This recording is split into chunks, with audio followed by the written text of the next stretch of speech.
Cadangan tambah Kolej Vokasional tawar kursus kemahiran dalam industri kenderaan elektrik EV dan kaedah penjadualan semula bayaran balik Lembaga Pembiayaan Perumahan Sektor Awam LPPSA antara tumpuan Dewan Rakyat hari ini langsung ke Parlimen bersama Syamimi Saripan.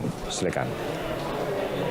Memperkasa dasar automotif negara, Kementerian Pendidikan mengambil inisiatif memperkenalkan bidang pengajian berkaitan industri kenderaan elektrik EV. Timbalan Menterinya Lim Hu Ying berkata, Kolej Vokasional Pengarang Johor akan memulakan pengajian EV iaitu teknologi automatik hibrid dan kenderaan EV pada 2026. Ketika ini segala perancangan prabina sedang dilaksanakan bagi memastikan kursus yang bakal ditawarkan mengikut garis masa ditetapkan.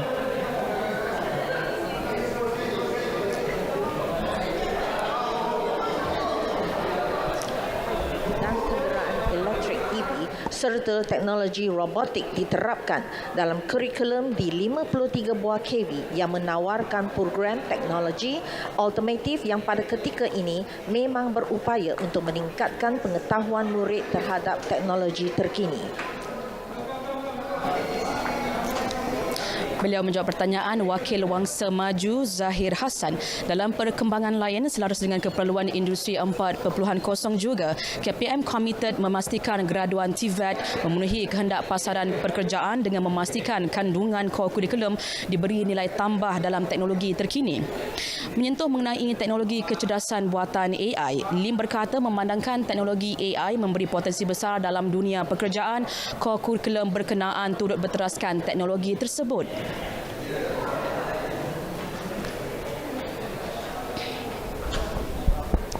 Selain daripada itu, elemen IoT dan Artificial Intelligence AI dengan izin juga diterapkan dalam kurikulum di 23 buah KV yang menawarkan program teknologi sistem komputer dan rangkaian melalui pelaksanaan sistem rumah pintar Smart Home.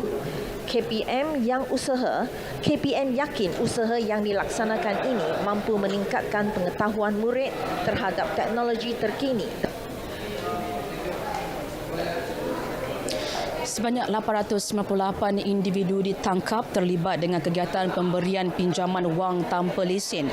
Ini hasil daripada 734 operasi yang dijalankan Polis Diraja Malaysia PDRM menerusi off vulture sepanjang Januari hingga Ogos lalu.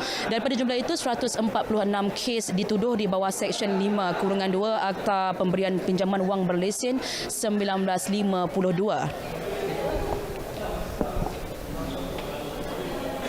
Kita bekerjasama dengan pihak berkuasa dengan bertindak menurunkan iklan-iklan pinjaman wang, meminta bantuan pihak SKMM untuk memadam iklan-iklan pinjaman yang tidak berlesen di internet serta di laman sosial dan mengesan ahlung melalui pelbagai sumber termasuk nombor telefon.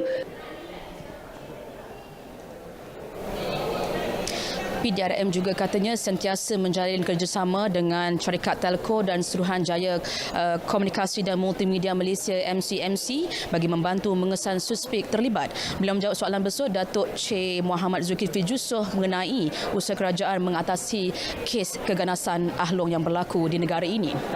Seterusnya, seramai 1,187 peminjam telah menerima manfaat penjadualan semula bayaran balik pembiayaan perumahan Lembaga Pembiayaan Perumahan Sektor Awam LPPSA sejak 2016 hingga kini. Timbalan Menteri Kewangan 2 Steven Sim Chee Kiong berkata kaedah berkenaan dibuat ekoran projek perumahan lewat siap maupun disahkan terbengkalai.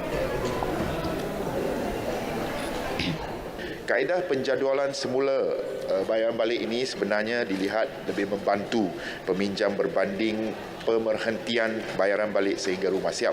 Ini sebab bayaran ansuran yang tertangguh akan menjadi terkumpul dan menyebabkan bayaran balik bulanan selepas rumah siap menjadi lebih besar dan membebankan peminjam kelak. Pelanjutan tempoh bayaran balik pula akan menjejaskan perlindungan takaful ataupun insurans gadai janji peminjam yang mendedahkan kepada pengurangan jumlah bayaran tuntutan pampasan kematian ataupun keilatan berbanding baki pembiayaan sekiranya peminjam meninggal dunia. masih menjawab pertanyaan Keterai Datuk Khalil Muhammad Noor mengenai status pemotongan gaji LPPSA sekiranya projek perumahan yang tidak siap atau terbengkalai. Sementara juga telah berlangsung bacaan kali kedua rang Undang-Undang Bekalan Elektrik Pindaan 2023 dan sekian saja perkembangan dari Dewan Rakyat. Kita kembali mengikuti perkembangan berita tengah hari bersama Syah Musa di studio. Silakan Syah.